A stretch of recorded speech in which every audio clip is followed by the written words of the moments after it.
this is going to be more Halloween hijinks. Following up on the other video, I said I was going to watch one horror movie a day from September 1st to October 31st. So, without further ado, film number 6, I believe, will be a Ray Harryhausen classic. It Came from Beneath the Sea.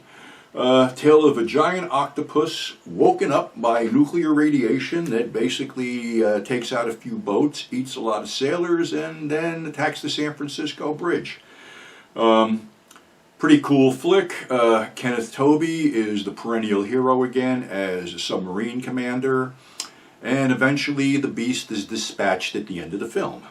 Well, I gotta say something here, and I gotta find this damn thing, but film number 7, I had high hopes for this because back in 1963, I actually remember standing in line, which is one of the few movies, I think it's the only movie actually I stood in a long line for to see back in 1963, the original King Kong vs. Godzilla. So in 2021, we got this high-tech remake version, for lack of better words. Like I said, I had high hopes, but also looking at this film, it's like, okay, you got a ton of Godzilla fans, you got a ton of Kong fans.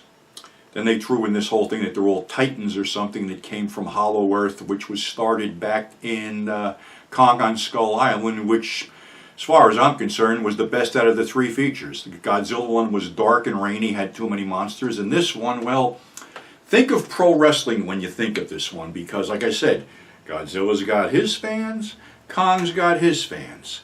So in the wild world of professional wrestling, when you have 2 fan favorites that are going to square off, in my estimation, especially with ECW and the Indies, they always brought in a third guy for the 2, popular guys to beat the shit out of.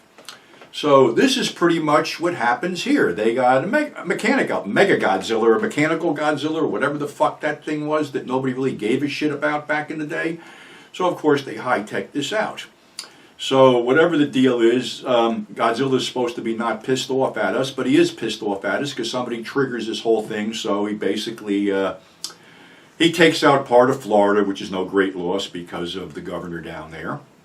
And then the next thing is, he takes out Hong Kong, where basically there was a skirmish between Kong and Godzilla in the ocean. And the only thing I can think of that they basically lifted, there was a few things they lifted from the original. One, they had Kong on a boat where he basically had to break loose and fight Godzilla in the water. After that, they took Kong in this big net and flew him over to where you get into Hollow Earth, and they had a whole contrived thing about that, where Kong goes down into where his home is and finds the Kong axe. We didn't need the Kong axe. But anyway, that's a catalyst to wake up the Mega Godzilla, which the head bad guy's daughter goes in there and basically fucks everybody over, but Kong grabs her ship in his hand and looks at it, goes crunch, which I thought was good. The other similarity to the first film was that basically Godzilla and Kong beat the shit out of each other, but Godzilla gets the upper hand, and it's almost like I could call this like a pro wrestling match. My God, he just put Godzilla through a building. He just cracked him with a forearm smash right to the face. He put him through another building. Can this be stopped? Yeah, it's fucking bullshit, and basically Kong is dying, and they have to revive his heart with a big jolt of electricity, which they used in the original film. So then there's a team up where they basically, beat the fuck out of Mega Godzilla, and the power is shut down, and they take this thing apart with the Kong axe. Then Godzilla and Kong stare at each other, and Godzilla swims off to hang out wherever the fuck Godzilla hangs out between these stupid ass films. I'm not a big fan of CG, and a lot of people are, but this was a popcorn movie, good in spots, bad in other spots. Of course, they have to bring in the little kid who has a telepathic communication with Kong. The subplot about Apex being, ready to unleash the monsters or whatever. Honestly, I mean, it was okay, but I'm just glad I didn't fucking go to the movies to see it and actually try to catch COVID while doing it. So that was number 7. As for 8 And 9, I got a double feature that probably is out of print. We got How to Make a Monster and Blood of Dracula. Well, How to Make a Monster is sort of a sequel to Teenage Frankenstein and Teenage Werewolf, because it's the story of this studio that's, gonna not make horror movies anymore, which basically puts this makeup guy out of business. And he don't want to be out of business, so what he does is he puts some kind of weird shit into the makeup, and when he makes up Teenage Frankenstein and Teenage Werewolf, he puts a subliminal hint into their head to kill studio executives. So this is another film where it ends up where he gets the 2 actors over to his house to say goodbye, because basically I think he's going to kill them or something like that. But what happens is the place catches on fire, and then the film switches to color, and on the walls are like, the she creature's head, the beast from It Conquers the World, some other stuff, which all goes up in flames. AIP seemed to be the only one doing the, turn the end into color. Like I said it before with Teenage Frankenstein, when he got electrocuted, his wrist went up and boom, thing turned to color when they got zapped. Another one I didn't mention was War of the Colossal Beast. When the Colossal Beast reaches over to grab the electric wires, then the film turns into color.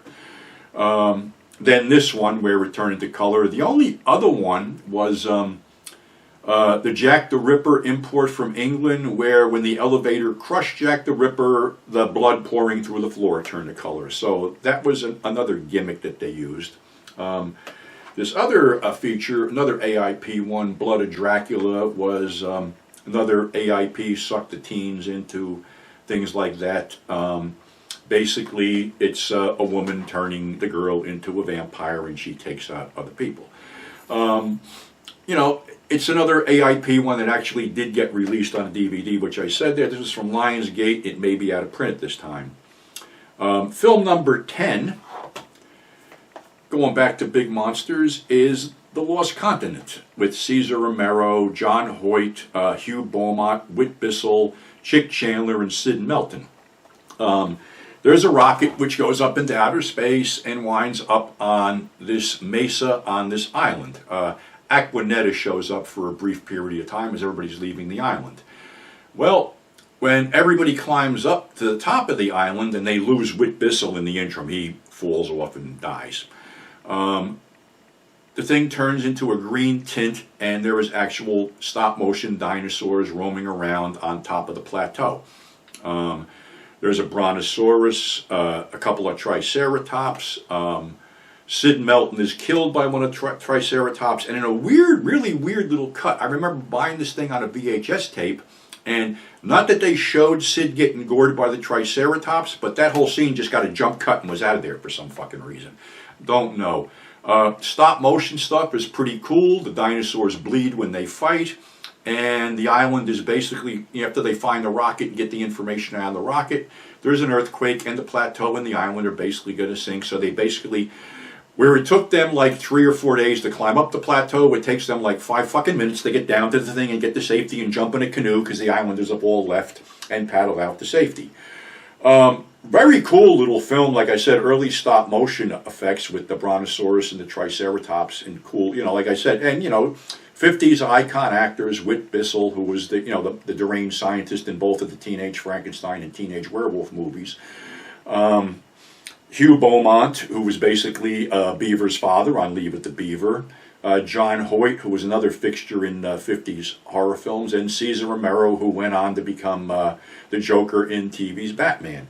So all in all, there's 4 pretty cool films. And, like I said, I'm probably in a minority for the, Kong versus Godzilla one. But what the fuck, that's the way it hit me. So until next time, thanks for subscribing, thanks for tuning in, and we'll have another 5 Halloween movies for our next installment. So until then, be safe, mask up, and we'll see you on the flip side.